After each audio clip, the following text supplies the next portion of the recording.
Hey, what's going on? I'm Jamie Michael Joseph. I'm joined by Mark Tanner. This is the Strategy and Conversions podcast. We're on episode 54 and it's all ticking along, Wow, Let's 50. get into, Mark, we say it every time, it's always, it's like it's a You surprise do. to us, but it is like a surprise. It is just like 50 odd. Wow.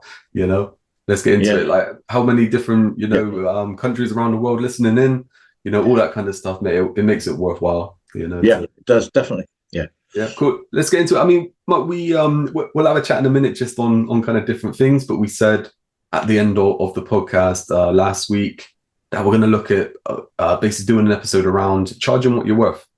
Yeah. Yeah. This Very comes important. into, I guess you've kind of got the mindset side, you've got the industry side, and look, it is going to come down as well, depending on the type of industry or the type of sector that you're in, the type of role that you're doing. Because look, if you're in control of what you charge, then obviously you can decide what you charge. But there may be people listening in who maybe they're brokers, maybe they're working for somewhere where they can actually change the price. But what we're going to run through in this episode around the kind of framing is going to help you with completing the sell and stuff like that. Might fitting in nicely with this. I was listening to I think it was an audiobook. I was listening to an audiobook last week, and it's all about Andrew Carnegie and Oh yeah. his Yeah. story, right? And it's something that Yeah. I've been meaning to listen to for a while and stuff like that. Just you look at people who kind of grow in businesses and stuff like that, and as much as being a millionaire today and stuff like that is awesome. Like going back in those times, being a millionaire was like insane, right? We're talking like a trillion today, Yeah. and stuff like that. So it's always interesting to kind of listen to different stories and stuff like that. And he was, there was like a story on him when he's young. I think his like his first job or something like that he gets, and he's earning $1 a week, right? Right. So he's just like earning $1 a week. He then a job comes up in the place where it's $2 a week, and he's like, I'm gonna go for that. I want this job and everything like that. And his dad tells him that there's no point in going for that job because you're not going to get it. You're only worth like this amount of money. You're only able to do this kind of job. This job requires X, Y, Z. And I was listening to that and I was like, I've got to have a chat with Mark about this because that kind of mindset, that kind of environment, we've spoke about that on the podcast before. Like people around you saying, "Oh no, you can't do that or you can't do this." And I think charging for what you're worth and stuff like that. I think sometimes people listen to what's around them. Yeah. Yeah. I think that's right. Charge. Yeah. I think yeah. And I remember when I first started out as a coach actually years ago. I was never quite sure what to charge, and then you had these people say, "Well, you've only just started out, and so you're going to have to put your rates really really low because you haven't got any." The course, the training I did was a 4-year training, so I had a load of practical experience during that training because that was part of it. So when you had people say we haven't got any practical experience, you say, "Well, I have because I've done this and I've helped people with helping people all the way through the course." On different things as well. And so you haven't really got a track record of helping, because at the time it was just a life coach of people you've moved on. You think, well, that comes down to testimonials. So yes, I could do that as well. And it was only because I was quite resilient that I came through some of it.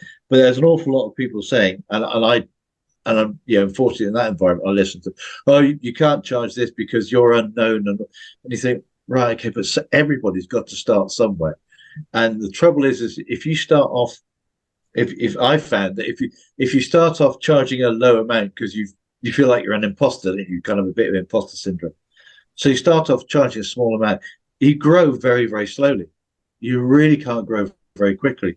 Whereas if you have the cojones to say, right, okay, I'm going to charge not top dollar necessarily, but where you're really so where you think that you're comfortable with, and then double it, for example, and try that kind of approach and have a go. And because it's much easier to start on a higher platform and raise your prices from that than it is to start on a low platform, because getting to the low platform to the platform that you could have got to could take 2 years. And that's 2 years of earning wasted. I'm not saying it's all about the money, but you've got to create a living. And I think this is the other thing that comes into that equation. That so many people think, well, I won't charge very much because I'm just starting out as a plumber or electrician or a coach or whatever. And you think, yeah, but if you do charge that little small amount and you only get so many customers or clients, how's your business going to be? Are you going to collapse? Is your business going to peter out? Or are you going to be around in a year's time? Because if you're going to start on the business trail and you're constantly dropping out and coming up with another business, or dropping out and coming up with another business, as we've seen with many that we know, no one's going to give you any credence. No one's going to take you seriously. So you need to say, this is what I'm going to do, and I'm going to charge this because I need to survive. And so there's that kind of element that goes into it as well. But it's a very difficult process, very difficult. I think a bit massive part there that you said about it as well is that it comes down to doing the math. Because so many people don't do that. They just kind of go with, okay, look, what can I charge per hour, or how much do I think someone will pay, or something like that. And do you know what? Sometimes just to get going and stuff like that, it makes sense to kind of test things out and stuff like that. But once you've got to a certain level, and then you're kind of looking at it going, like, how much do I really want to earn? How much time do I actually have? How do I divide that? And then coming up with, this is how much I need to earn. And look, we'll get into some stuff in a minute as well about the value that you add and all this kind of stuff. But just on that pricing, I think, like you said, we've seen so many people who, they shy away from charging what they're worth. So they will go lower, or they look to match competitors. The amount of times that I think, I've heard it, I know you've heard it and stuff like that, where you're speaking to someone, they say, oh, that's what so-and-so charges. We charge it with them. It's like, but they don't get any customers. So why with a business model, when they don't get any customers? But it's like that kind of thing there is exactly it, is that we look at it around, like you quite rightly said, starting out as a coach and stuff like that, what do I charge? And do you know what, even in the past month, I've had a conversation with someone who they've basically set up an email system for someone, right? So like a email service provider, someone puts their details in, they get into a kind of CRM, they'll receive an email or a couple of emails or stuff like that. I know one person who is charging basically what the platform charges per month for them to use the platform, because they're just like, well, that's just what they can go and do it themselves. And it's like, but the time that is involved for you to actually put it together, the knowledge that is involved for you to actually link everything up is worth, X amount. It's worth its weight in gold. And then the other end of the spectrum is that I know a company, I say the other end of the spectrum, there's probably people charging a lot more for this, but just in the past month, is someone doing the exact same thing and charging $5,000. So you've got someone charging £12, a month for a service, and you've got someone charging £5,000 for a service. And to be honest, there wasn't much difference in what they're providing. No, that's right. And you do get the situation where people, I think, this is my limited thinking, I think you do get to the stage where you think that is too expensive for that. You're where people overcharge. But you've got to remember that let's talk about people setting out there when they just start out for the first time, is the time first of all, they've invested in learning what they're going to learn. Now, some people go on a weekend course and they come out as a business coach, and you think, well, okay, they probably invested, I don't know, 500 quid or something, and not much time, and they probably won't have had any practical experience in that time. So you've got to be realistic about what you've done. But I had, and many others like me. So my diploma was 4 years. I invested an awful lot of time, pretty well 2 weekends a month for 4 years.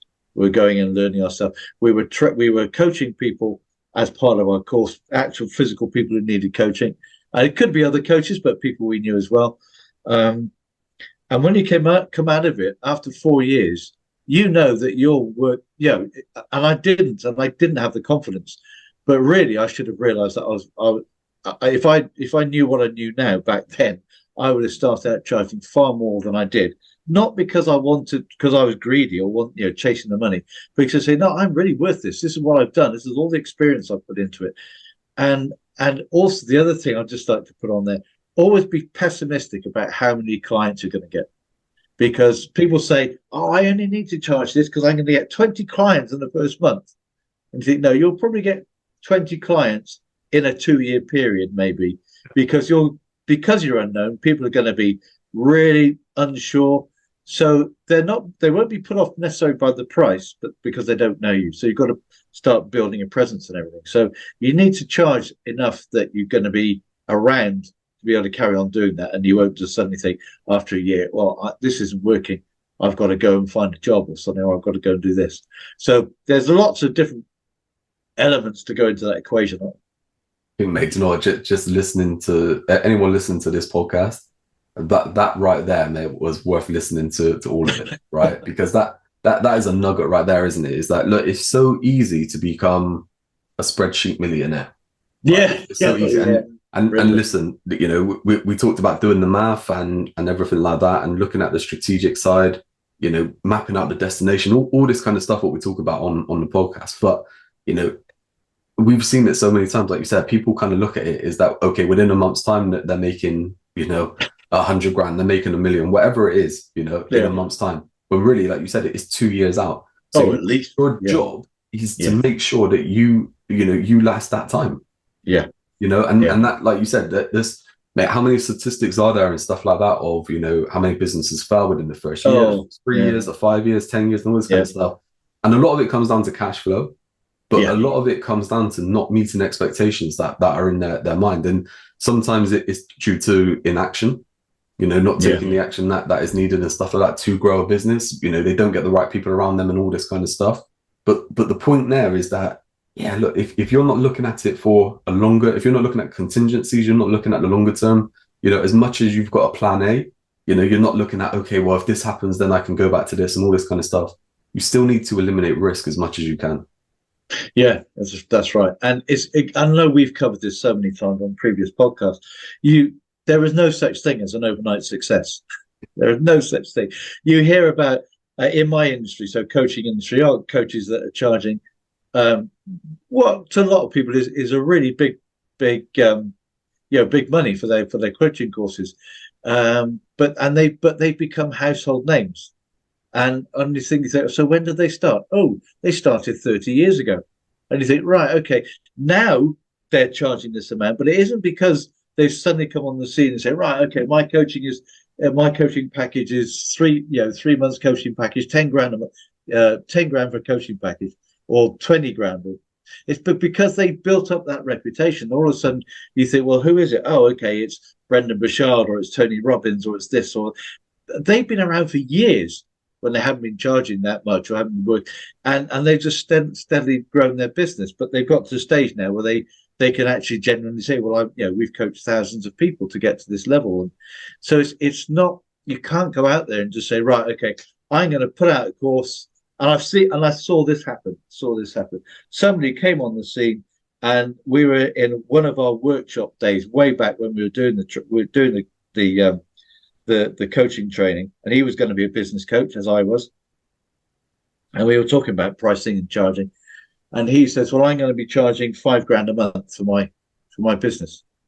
And I thought, and I looked back, and he said, why did you look shocked? And I said, well, tell me what I'm going to get for my 5 grand. He said, well, I've run businesses. And I said, well, yeah, I've done that as well. And I've done this. And said, yeah, okay, I've done that. And I've got this experience. Yeah, got that as well. And I've been charging 5 grand a month and I think it was for a 3-month transition training or something. And I thought, do you really think you're going to do that in 3 months? Change somebody completely in 3 months? And then it was the case of, yeah, I'm sure I can. So I thought, okay, that's fine. He's got this process. But then I'm like, so you're going to charge 5 grand and you're going to go out in a month. Yeah, I'm going to get 2 clients in the first month. I don't think it's going to happen. So he did. He went out, charged 5 grand, and I think within about 3-4 months, he was back working as a director for a company, which is fine. Yeah, no problems with that. But his dream was of being a coach, and he sabotaged his dream by just not being realistic about what he was going to do. And the realistic part was not about the pricing necessarily, because I can understand he could have that. He could think he was worth that, and yes, on paper he was. But it's about the realistic measurement of how many clients he was going to get to start paying him that amount of money immediately. And if you're charging a high ticket, you've got to realize that it takes a long lead time to get somebody, because they've got to really know you and trust you before they'll pay that high ticket price. And they do it again, like so many different levels. There's so many things that I want to kind of pick up on and go through. And I'm gonna have to try and remember all of them. Yeah. There's so many things there that you mentioned. Like for one, like look, setting that price, right? So I'm sure we're in an agreement as well. Like look, whatever you want to charge is whatever you charge, right? Yeah, If really. if you know that you can exchange whatever it is that you're doing to a person, and they can pay that amount back, and they can receive value for it. Yeah. They can basically receive a better value paying for it. Yes, Than the actual value for what it is. Then it all makes sense, right? But like you said, it's that substance. It's like what is it you're actually bringing to the table? Because so many people, like you said, people charging, and do you know what? I think the whole kind of Instagram world and stuff that we live in, it is the problem, right? And mate, I don't know how I've kind of done this, but I'm connected with so many people on different platforms and stuff like that, where I keep seeing their kind of pitches, and it's like, if you're not it used to be a case of 5 grand a month, right? If you're not at 5 grand a month, you need to be doing this. This has moved to like 10 grand a month now, right? And it's like that seems like the average kind of thing of, okay, if you're not at 10 grand a month, you don't really have a business, right? Yeah. Mate, I'm seeing people now talking about how do you get to 100K a month and stuff like that. And like they're selling courses at like 50 quid and 100 quid to help you get to 100 grand a year. It's like, come on. Like no one's believing this, right? Yeah. But I feel like that's the kind of problem again. We mentioned this before, is that people kind of look at it, okay, if you're a coach, whatever, you're not charging, 5 grand for your package or something like that, then you're not really a coach, you're not worth it, and all this kind of stuff. Whereas actually, it's irrelevant what you charge. Yeah. Because you charging, just say you charge £1,000 for your coaching, and you need to make 3 grand a month, right? You just need 3 people, right? You could go out and you could get those 3 people, but if you put your price at 5 grand, it's 3 months later before you've converted that person at 5 grand, right? You haven't got the cash flow to last around 3 months, and now you've decided after 3 months you're going to a job, because your coaching business hasn't worked. But really, instead of going, I'm going to charge 5 grand once I've got proof of concept, going through that transition piece with 3 people, and I'm going to charge them £1 grand a month at the minute to do this. Once you have that in place, you can then go to people and say, I've done this with these people. This is what I can do for you. We mentioned this on a podcast a while back as well, is that I say that there's people out there that, that they say, oh, if you're good at something, never do it for free. And it's like, okay, I totally stand by that. But if you're starting a business and you have no backup or anything like that, do it for free with someone that you can actually have that case study. You can have that proof of concept that you can go to client B and say, this is what I did for client A. It costs X amount of money. Do you want to pay for it? Yeah, and that's exactly what I did when I was doing the coaching stuff. Is that in that 4 years of when I was training and coaching, I didn't charge many people anything really. To be honest, I probably coached about 2 or 3 people a month through different things, and it was all free. But the whole point was that, we'll do it for free, but I want a testimonial, and I want to get a bit of a story, and I want you to tell me where you were and then where you are now. So all of a sudden, it's not just you're giving your stuff away for free. You say, I know I'm giving you great value, and I'll give it to you for free, but I want this in exchange. And so what happens? You start building up your because no one, you don't have to declare that you've done this coaching for free, obviously, but you've made a difference. That's the whole point, isn't it? It's not about, like you said, the money is almost irrelevant. What you've done is you've created value in somebody's life as a business coach or a life coach or an exercise coach or whatever kind of coach, because you've got them maybe you've got somebody running their first 10K, or you've got someone who's now lifting a certain weight in the gym or whatever. You've got someone now who is started their business and they've got their first client, so you should help them to get through that. Or you might have got someone who's got over their fear of public speaking, or so. I don't know. Doesn't matter what it is, but the point is you've taken them from a place where there's point A and they wanted to get to point B. You've taken them across, or certainly taken them a long way to that point. In some cases, we don't always get to that point in the 3-month period, and that takes a bit longer, or whatever, 6 months or whatever. But again, the time is almost irrelevant. It's about the outcome. It's about this is where they were, and this is the outcome they've now achieved. and how fantastic do they feel now? And that's really what it comes down to, is that feeling and emotion that you've helped them work through and help them to create. You know, mate, you mentioned there as well, like things don't go to plan.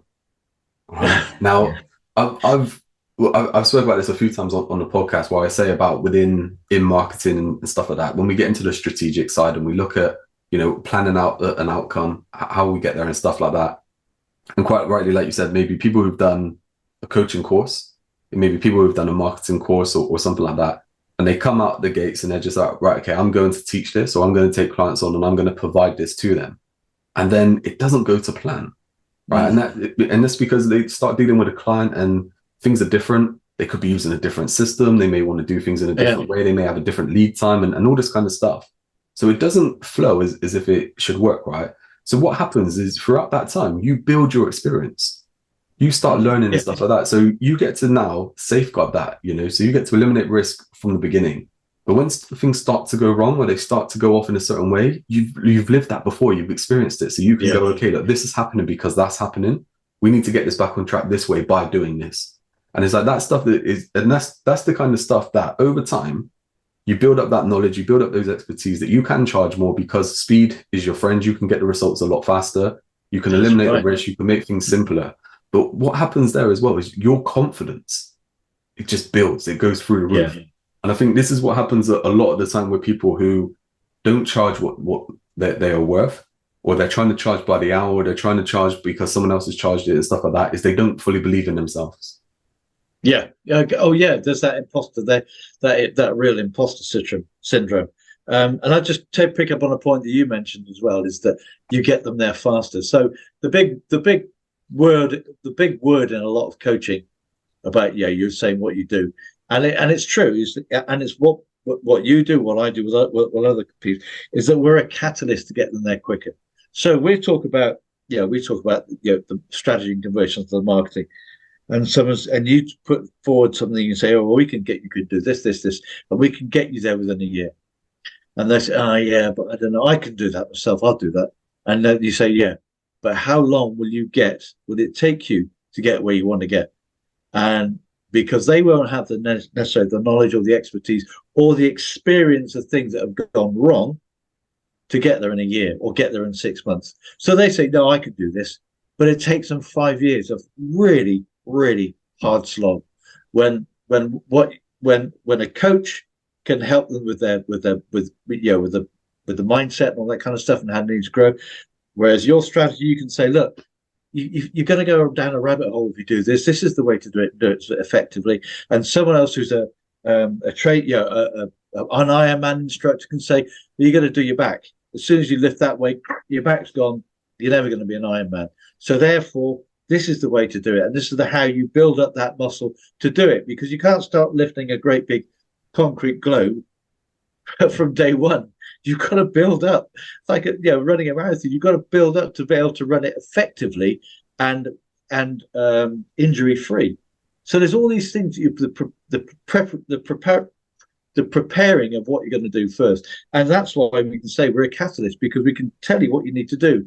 Yeah, you can go and Google it. You can maybe get all this knowledge yourself, but no one is there with the experience to tell you, yeah, but if you do it this slightly, if you tweak this the wrong way on muscle building, then you're going to cause problems with your biceps, triceps, whatever. I don't know. I'm not a muscle trainer, but the point is about all that stuff is that we are the catalyst to get them there quicker. Yeah, exactly. I love that way of putting it. Is you're trying to pick up a heavy weight. It's like, you're going to injure yourself, aren't you? Yeah. And to know what, so I think that brings it on nicely as well to charging too much. Yes. I think we've kind of mentioned it before on a podcast. Like the way I see it as well is that you hear it out there all the time. People say, double your price, and stuff like that, increase your price to this amount and everything. And there may be the imposter syndrome that kicks in where you go, I can't do that. Okay, look, you can overcome that. You can charge more, of course you can. But for any industry, it gets to a certain level where you get to a price point. And once you go above a certain price point, the client expects more, right? And it doesn't mean that they expect more in that you have to physically do more, mentally do more, anything like that. But they expect more in regards to like a level of sophistication. Yeah. Right. So you imagine now that, okay, if you take, you take a car or something like that, you take a McLaren that's worth like 500,000 or something like that. They're not going to let the mechanic who just deals with the, normal cars down the road have a go at that, Mm. because it's going to be precision engineering that goes on within there, that they're going to want it, far into its best. They're not just going to want the job done. They're Yeah. going to want it to a certain standard, to a certain Yeah. level. And I Really think well that done. that's what happens sometimes is people look to go above and they get to a point where all of a sudden they get caught out. And Yeah. then when they get caught out, they start to shy away from it. That knocks their confidence and everything like that. Yeah. I think, and there's a huge, we talked about this again on, I think it was 2 podcasts ago, wasn't it? Is if I want to charge this amount, so just say you want to double your prices. So that I'm going to, okay, I'm going to do, next year I'm going to triple my prices. Yeah, fine, triple your prices. And then sit down with yourself with a bit of paper and say, okay, if someone came along to me and asking for that, what would I expect? What does someone expect from you? What value would they expect from you to be able to justify you tripling your prices? Because there's nothing wrong with tripling your prices, but you've got to give them the value in return. So that means let's look at a practical thing like a plumber or an electrician. Um, Actually, I'd have got an even better one. A painter decorator I used to know. Okay, he tripled his prices. In 1 year he said, right, okay, I'm sick of decorating where people don't pay me. I'm gonna not go out. He didn't go out and change the way he worked with different clients, like decorating manor homes or castles or this kind of stuff. He stayed exactly with the same clients, but what he did was he made sure he gave them real value. So in the morning, he would make that he would have everything laid out with dust sheets and stuff and all the rest of it. He would even vacuum before he vacuumed the house, the carpets and stuff before he did it. Put all his dust sheets down, did the painting, whatever. Finished off, took everything up, vacuumed again, cleared everything away, left everything tidy as it was when he walked in that morning, even tidier in some cases. And he was able to triple his prices just because of the value he did. The person who left the room, if you like, that the house that left the room that morning came back and they were wowed. They were absolutely on a fantastic decoration. But the fact that it was immaculate as well, cleaner than when they had left it, that tidier than when they had left it. And they were just bowled over by it. So they're quite happy to pay triple the price because the value they were getting was that they didn't have to pick up a vacuum and do it themselves. Simple in a way, but amazing. You see little touches like that, don't you, in different kind of roles, and they go that extra mile, and that's exactly what we're talking about. It's the adding value where it could be quite easy to say, "Oh, you didn't pay for that," when and that just becomes okay. Well, look, I'm just getting what I paid for. Whereas you go that extra mile. Well, now that client can't deal without you. They need you in their life and stuff like that. There's a little story as well. There's a story I can remember reading once, and it talks about that there's a guy who's he goes in to paint a boat for someone, and as he's painting the boat, he notices that there's a hole in there, so he repairs the hole, right? Yeah. And then when he goes back later that evening to get his money, he's just expecting to get paid for the painting, but he gets paid for repairing the hole, and I think he gets paid a lot more on top of that as well. And he just said, "Well, what?" You said, "It's fine. You employ me to paint the boat." And the guy says, "You don't understand." He said, my son came home with his friend and they took the boat out onto the lake. But, I knew there was a hole in there. I was waiting to get it repaired. Whereas if you didn't repair it, they would have went out. They could have drowned, whatever. They could have drowned. But because you went that extra mile for it, I'll forever be in your debt, So, so here's X amount and stuff like that. And it's stuff like that, you can spot something. And instead of, I think this is one of my kind of bugbears, I think, with the marketing industry and stuff like that, is people will kind of get employed to do a job or something like that, and they say, "Oh, you need this as well," and it's X amount of money and stuff like that. When really the job that they're employed to do should include that. And it's like little things where you just like, look, if you just go the extra mile, maybe tell them, that you've included that into it, and stuff like that. And this like, next time they're going to go, okay, this person went the extra mile, I'm going back for this person. And there's nothing wrong with that. It's telling them this. I've also done this, and I've done that, and I've done this, and that's why. Because people say, "Oh, fair enough, that's good. I'm getting good value," and that's the point, isn't it? It's all about the value. So when you're thinking about the pricing you charge, you say, "Okay, Yeah, by all means, you can look around at the market, but again, as we say, you don't really have competitors because everybody is unique. Because the way you deliver it will be unique. The way you do this, the way you fit a new sink or whatever. There's a certain process, but you'll be unique in the way you do things and the stuff you choose, whatever. Um, but it's all about the value. You want them to come back and say, "Wow, that's really impressive. That's great value," because that's what you want to hear from them.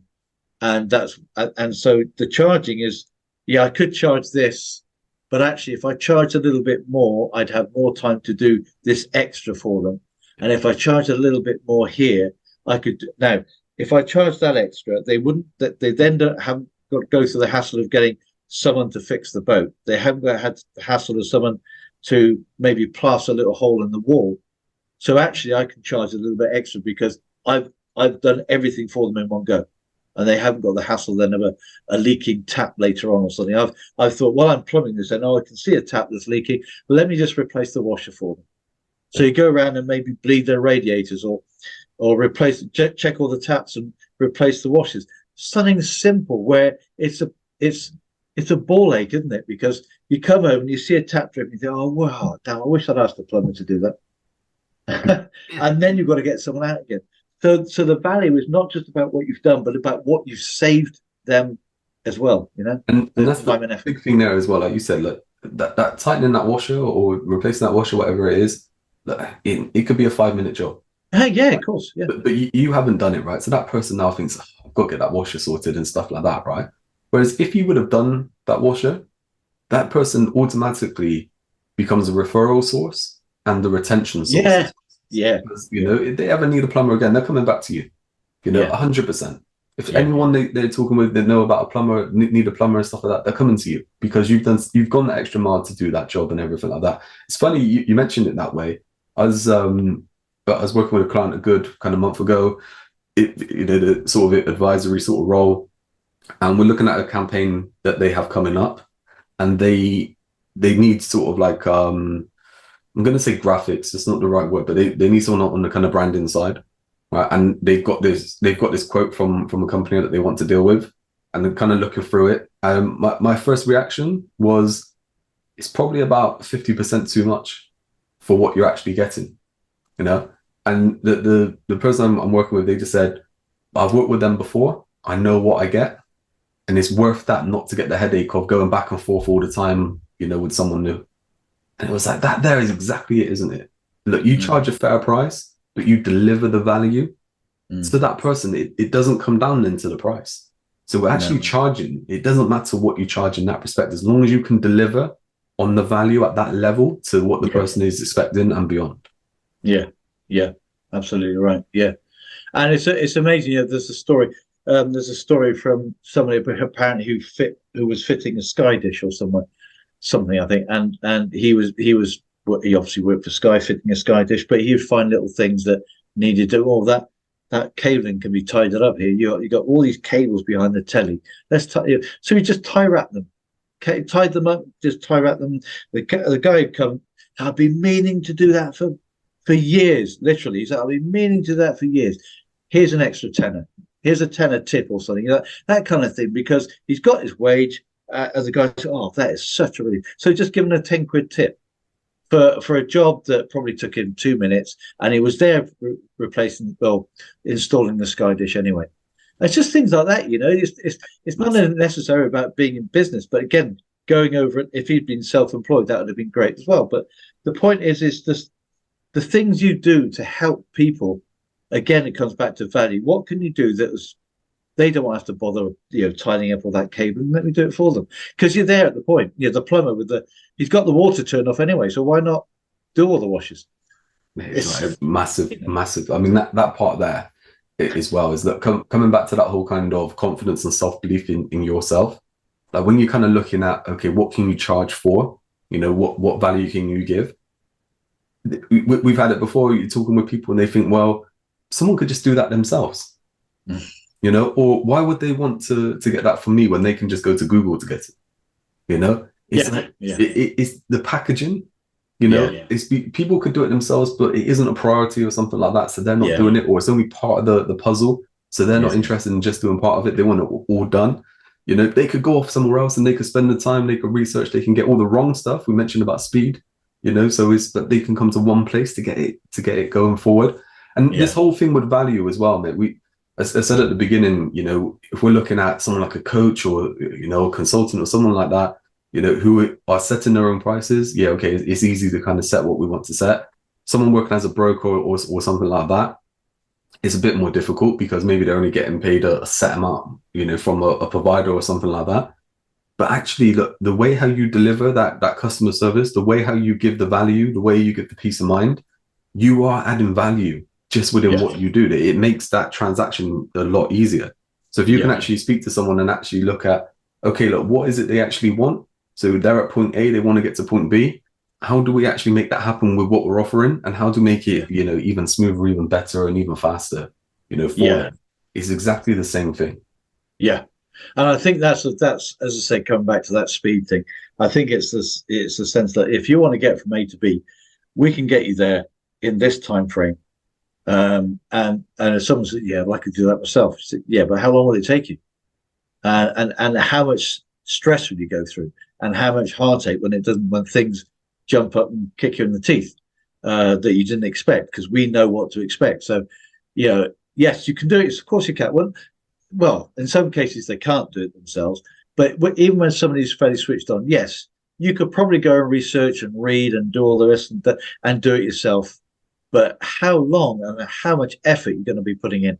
Whereas if you invest this money, we can get it done in this time, and it's going to be so much easier because we're working with you as opposed to you working on your own. Just, you know, again, it's just that taking away a major hassle out of their life, isn't it? I think as well, mate, like with that, we'll look at some pricing strategies in just a minute.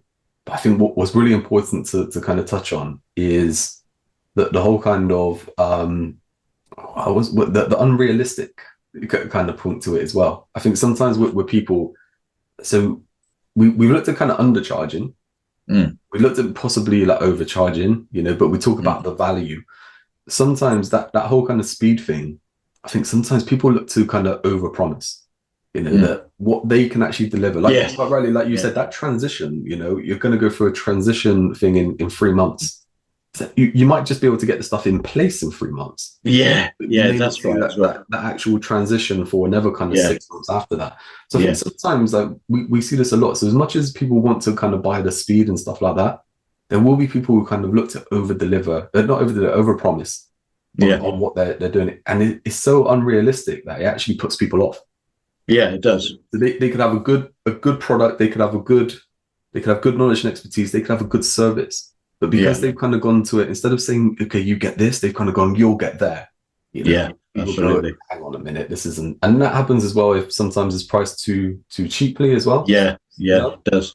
Yeah, talking about interesting, when you were saying about over promising, then is going back to this one. Then that's where the business coach thing came into me, when he said that he could make this transition in 3 months. That is so dangerous because it's unlikely, unless you've got a very, very switched on person you're working with, you've got to make a lot of change. You might have to change things in their mindset. You might have to change the way they do things, their routines, their daily routine, all this kind of stuff. And you may have someone who's really switched on and wants to do it. So it may work once, but it may not work in 6 others. And for all those people where it doesn't work, you're not going to get a decent review from them. You're not going to get a good testimonial because they're going to say, "Oh, yeah, well, you promised this, but it didn't happen, did it?" That's not what you don't want. You don't want that because if they feel that way, they're going to talk to other. They have their own networks, so they're going to, yeah, well, I used so and so, but well, he was okay, but he didn't really give me what I wanted. He was quite expensive. Bang! You could have lost a huge amount of custom because of that poor referral, where you say, well, whereas if you say, look, I think, 3 months possibly, but let's have a 6-month program, because I think then we can actually get to a stage where we really have, as you said earlier, either made the changes or set the changes in place so you now know what to do. And I think, again, it's that setting of expectations is crucial when you're thinking about your charging, Because if you promise the earth and don't deliver, man, you don't have a business for very long. And just thinking then as well, when you're saying it, it's like surely like for yourself as well as an individual, that if like you say if you get one, you know what it's like. I mean, we talked about this before as well, is that you start racking up wins, like that Yeah, momentum just builds, the motivation yeah, comes in, it exactly. Yeah, compounds it and everything like that. yeah, yeah. Whereas it goes the other way. Like if you start having, if you start locking heads with clients and stuff like that, Oh, customers, all of a sudden you're going to be demotivated. It's going to be like, I'm not really moving forward. What's the point? And all yeah, this kind of stuff. And sometimes that comes from, charging too cheaply as well. You're yeah, getting yeah, people in, they're expecting a lot from you for what you're yeah, actually charging, yeah. but if you're doing the whole kind of overpromise thing, that unrealistic thing, then sometimes it gets to a point where you can go, "Oh, am I actually any good? Am I And actually that's the providing thing. this?" It knocks your confidence. It really can knock. As soon as you've got one or two people say who are not meeting targets or not meeting what you expect from them, and it could be down to them, but it doesn't matter. That's not the point. As soon as that happens, and they're not meeting, you think, "Oh, am I good at what I do? Am I doing the right thing?" It did. It's happened to me a couple of times, and one of the worst times was with one person, um, where at the end of it they said, "Really, that really hasn't helped me," and I was devastated. I just thought, "Ooh," I felt so bad, and I think it was for it was about 2 months at least before I even was back on my feet and thinking I could coach people. Because the first reaction is, what haven't I done? But actually, you think about it and you spend hours going over it. Well, there are actions they didn't put in place, but there's always things to learn from. I didn't do things the right way. I didn't, but it does knock your confidence flat, and you've got to be very, very careful that if you overpromise and underdeliver, that it doesn't only affect that client, it affects you big time as well, and it can really knock you absolutely, as I say, absolutely flat.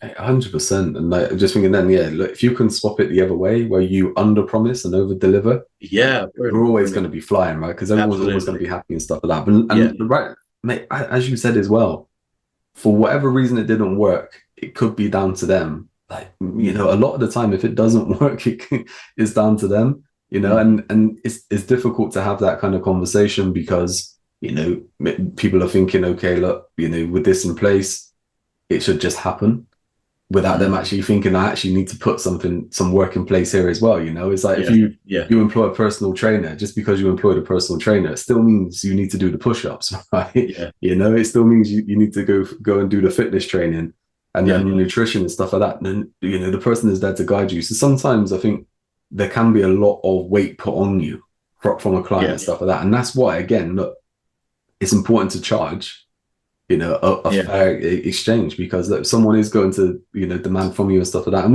we could get into a bit of kind of your buyer type and stuff like that here as well, and make sure that you're getting the right person in. But if you charge a fair amount, then okay, look, you've got enough time to deal with a few headaches that pop up and stuff like that. Whereas if you're fixed, if you're just like, I'm maxed out, I can take on 20 clients max at this amount of money to make this amount of money.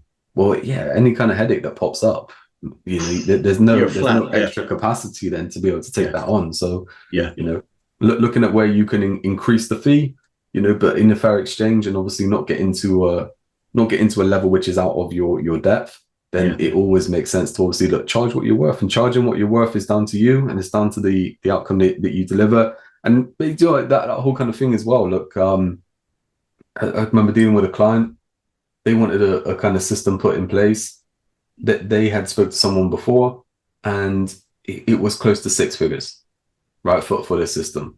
We kind of looked at getting different quotes and stuff like that, and we looked at quotes being one probably about half of that, and one probably being about a quarter, or a third or something like that. Straight away, the client looks at it and goes, "Why are they so cheap?" yeah, They don't look at the one being expensive. They go, "Why are they so cheap?"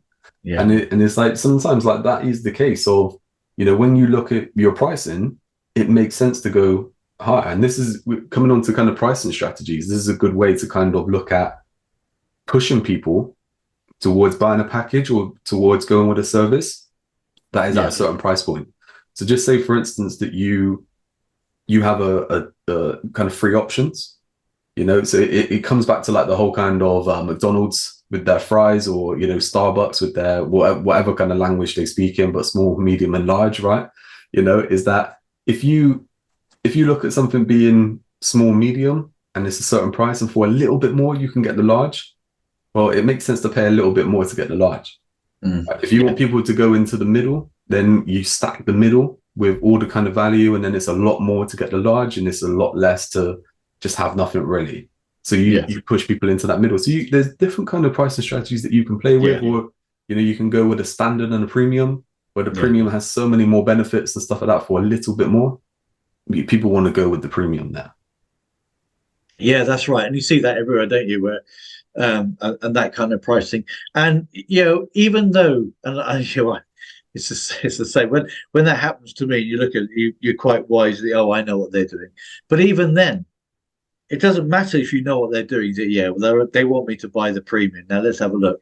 But if you look at the premium product and you think, actually, it's not bad, you'll still go it, even though you think, oh, I can read all that. I can see they don't want me to buy this. They want me to direct me to this. That's fine, because everyone's doing it. Well, not everyone, most people are doing it. So most people are wise to it. But so what you've got to be aware of is when you're doing that as a business owner. So I'm doing that. Be aware, they're not stupid. They're buyers. They're sophisticated, so they know what you're doing. So, don't just play on the words. Oh, this is premium. Oh, this is glitzy. Don't just play on the words, but actually give them the glitz. If you say, well, this is glitzy because it has everything in here, then they're going to look at the glitzy offer and still think, yeah, glitzy, a bit of a cheesy word, but it looks pretty good, so I'm going to go for it. Yeah, I love that. That's exactly it, isn't it? And you know what, as well, like, I like that part is basically what you're saying there as well, is to be transparent. Like, what is it premium, or is it just an extra? Exactly. So it's like, let them know. But it was really funny that you said about that people aren't dumb. People know, when they're being taken advantage of and stuff like that. Now, I said it at the beginning, I was listening to that Andrew Carnegie book, and basically he gets the job, for the kind of $2 whatever. As part of a perk as that job, he gets access into the company's library, right? So he can read books while us in the library. And he goes on to say something about a library is worthless if you don't put anything into it. I can't remember the exact quote, right? But it was basically just a case of, it's worth nothing if you do nothing. That was it. It's worth nothing if you do nothing. And it is that way. Look, a bunch of books behind me and stuff like that. It's like, they look pretty, but if you don't read them, you don't get any benefit from them, right? Yeah, exactly. And then we get into taking action and stuff like that. But anyway, going back, I can't even think. We're talking, Andrew and I, Carnegie, we're talking more than 100 years ago, right? So that there is that once he goes to his work, at some point he can get into a library and he can read a book in a library, right? You fast forward to today. Right, we got our phone. We can go and see what the going price is for something. We can order a book and get it delivered tomorrow from Amazon or whatever, right? But we can go and see if we're being taken advantage of or anything like that. We can do a price comparison. It's that we are wise to using technology to our advantage and stuff like that. So you can't get away with cheating people and stuff. No, that's right. That's very true. And I think and that's the other thing, isn't it? Because even if you try, I can just get away with this a little bit, and people read through it, you're gone again. You're nowhere, because you haven't been in it. You haven't come to the market with integrity, or you haven't been transparent. People just see through that. So all you're trying to do is put on a little bit here, and so you've got to be genuine about it. If you say this is the premium product, it's not just premium with a couple little bits extra in. It really is the premium offer. And therefore, that if it's a premium offer and I've got 3, and you can say, right, this is worth 100% or 50% more than my standard offer, then fine, your pricing strategy starts to dictate the prices in your head. You think, right, I can do this and charge this. I could do this a little bit more and charge this. But if I did all this, I could charge that. Now, not everyone's going to buy your premium product because of budget, whatever. They're going to look at stuff. They're going to buy the different ones. But the point is, and again, your premium product should be really, I think, at a quite a premium price as well, as long as it's got the value in there. Because 1 out of 10 will buy your premium product. And or maybe even 1 out of 5 if you look at it. And especially if you're trying to point them towards that as being as being the premium. But it's so I think it's just having those products in your head, have those packages in your head, can also help you with understanding how you what you can charge for them. I think that word that you mentioned there, genuine, man, I think moving into next year, into 2023, I think we're going to see this even bigger. I think there's going to be a lot going on where I think, the smaller end of the market are going to start to fade away, or maybe the middle of the market is going to get wider, should I say? Yeah. And like what we will see there is a lot more people being genuine and actually caring about their clients and stuff like that. It's like if something needs 4 batteries, you're not just going to try and sell people 2 to make a sell. You're gonna tell them they need 4 batteries. If they can't afford 4 batteries, then they're not buying it, right? Yeah. It's that kind of thing. And I think we will touch on that. I think as we get into the new year, I think maybe the first episode of the new year we'll talk about that, because I know we've got some stuff planned coming up. But the story on the whole kind of standard and premium, and like you said as well about adding stuff on. I think so many people look to shy away from upsells and cross sells and stuff like that.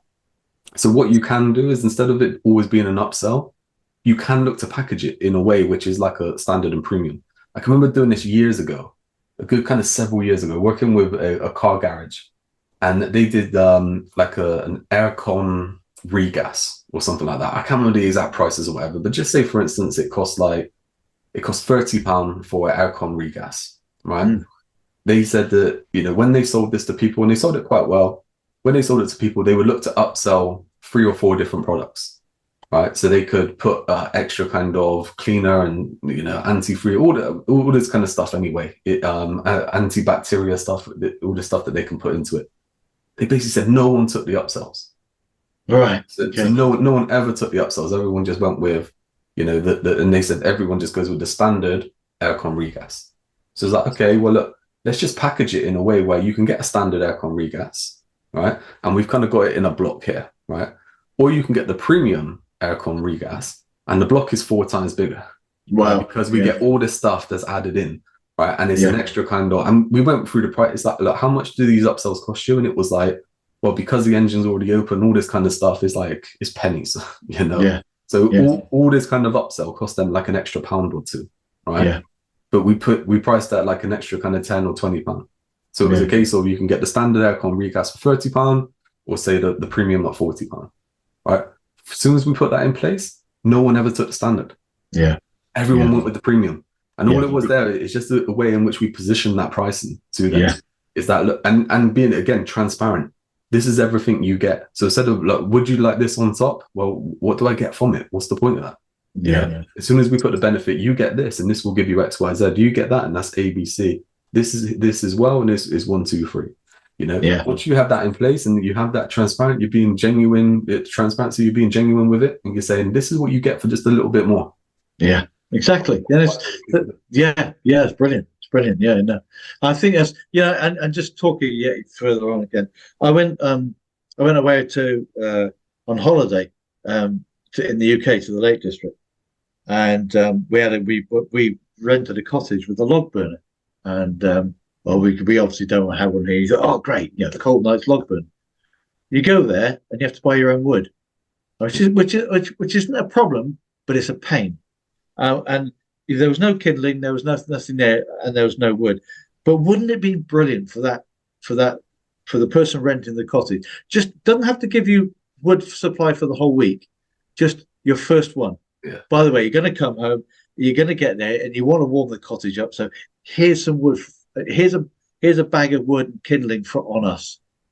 It would have made, and I actually wrote that in the comment, and it went on the reviews. That it would have been, and I said, I gave it, I can't 8 out of 10 or something. And I said it would have been it's such a shame that they didn't just think about doing that, because it would have been so welcoming. And it's a simple thing. It cost. I mean, we went down to the local garage and we got the stuff. Cost us about a tenner to get everything we needed. For them, they're charging, I can't remember, about 400 quid for the week. It was quite a good price and everything. But a tenner on that is nothing to them. And it's and ironically, with this, the heating, the fuel crisis and stuff that we're going in the UK, by putting on the wood burner, you don't put on the central heating for them. So actually, it's a kind of a win, Save the almost money. like a win-win. Yeah. Yeah. Just It is I like just simple thing, really simple, but just a bit of thought process behind it, And that's a massive thing as well, isn't it? It's, again, like going the extra mile. Again, going back to that client that I mentioned, that they're going with the person because they know what they deliver. It's like, again, it's like now, if you're looking to go back there, you might go, let's look at somewhere else. But if you would have just had that extra kind of thing that made it a 10 out of 10, you'd probably be going back there. Oh yeah, absolutely. And the same, with the garage, with the gassing you're talking about now, is that they have bought that product and think, well, they did a brilliant job last time. I'll go again for something. It might be for something different. It might be for an MOT or a service, whatever.